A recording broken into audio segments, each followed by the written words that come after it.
Bapak, Ibu, dan para kaum muda. Kemarin ada seorang anak mengatakan kepada saya begini, "Kak, aku mau jadi yang bantu-bantu di altar." Maksudnya dia itu Miss Dinar gitu ya. Tapi aku takut salah, aku malu kalau dilihat orang. Kemudian saya bilang gini sama dia, pelayanan itu dilakukan buat Tuhan, bukan untuk komentar orang lain. Anak itu diam terus dia bilang, "Tapi nanti orang ngeliatin aku malu, Kak."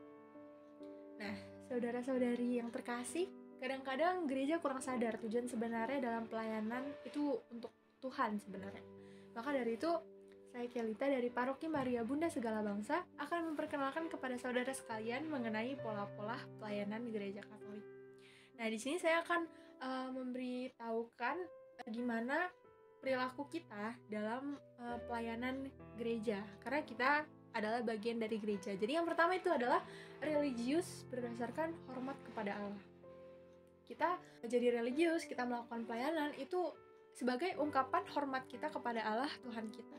Tapi yang dapat kita lihat tuh beberapa anggota gereja ya, ada yang melakukan pelayanan karena suatu hal, bukan untuk wujud hormatnya kepada Tuhan gitu. Misalnya demi nama, banyak yang orang melakukan pelayanan biar dianggap suci atau biar dianggap keren gitu ya, biar kayak wah keren banget dia pelayanan gitu. Ada juga pelayanan yang gak tulus, misalnya disuruh sama mama gitu. Saya bilang gini bukan menyudutkan loh ya, tapi ya saya sendiri pun dulu seperti itu. Dulu tuh saya mengambil pelayanan di gereja sebagai Miss Dinar. Oleh mama saya paksa nih, jadi waktu itu pergi ke gereja saya didaftarin sesuatu, saya nggak tahu didaftarin apa, nggak taunya didaftarin Miss Dinar.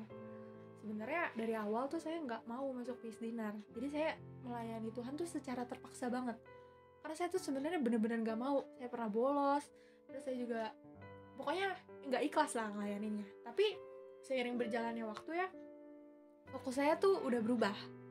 Fokus saya tuh bukan untuk nyenengin mama saya lagi karena dia yang daftarin saya kan, tapi fokus saya tuh berubah. Saya melayani untuk kemuliaan Allah, untuk sebagai wujud terima kasih saya kepada Allah, wujud hormat dan kasih sayang kepada Allah gitu.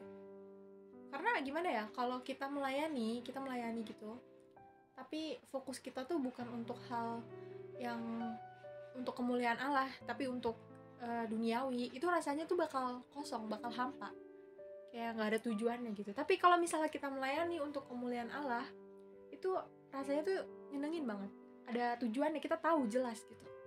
Karena semuanya tuh untuk Tuhan, jadi jangan pelayanan untuk keuntungan diri sendiri. Maksudnya tuh kita fokuskan diri kita tuh untuk Tuhan, bukan untuk diri kita ataupun untuk mendapatkan pujian dari orang lain gitu.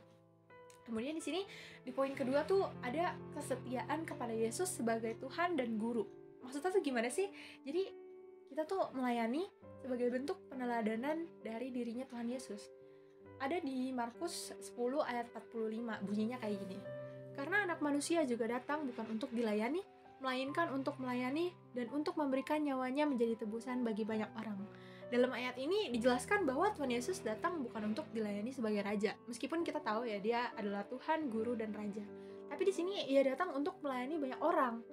Begitu pula dengan kita sebagai bagian dari gereja, kita tuh harus meneladani sikap Tuhan Yesus.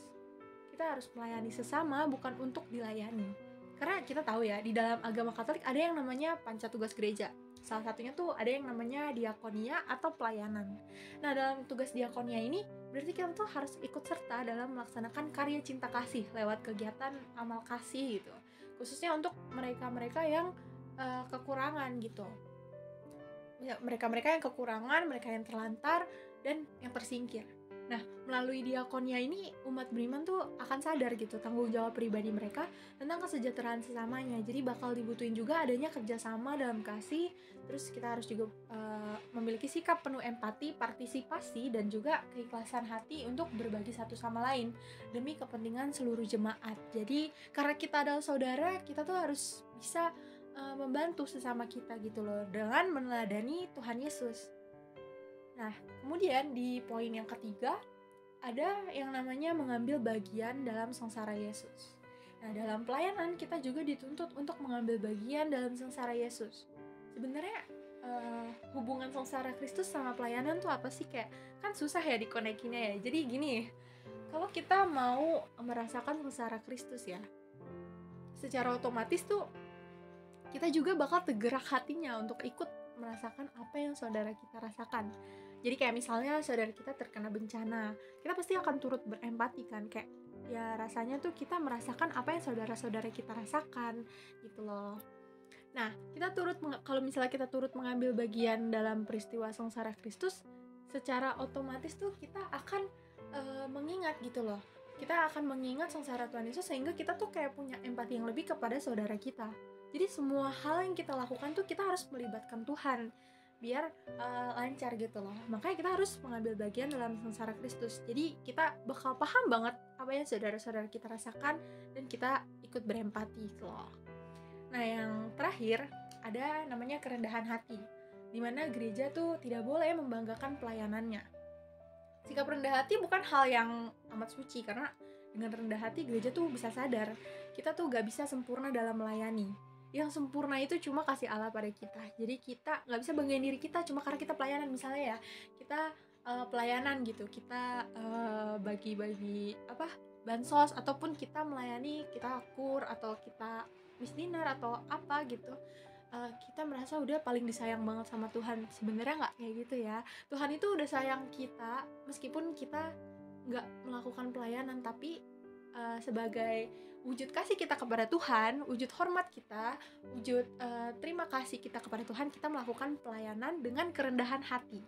Jadi kayak ya jangan udah pelayanan kita jadi sombong gitu, ngerasa Tuhan tuh sayang kita tuh lebih. Nggak kayak gitu. Tuhan tuh sayang sama semua anaknya tuh sama rata. Dan satu lagi, kita harus ingat tujuan pelayanan kita tuh untuk apa? Untuk yang nomor satu, untuk Tuhan, untuk kemuliaan Allah.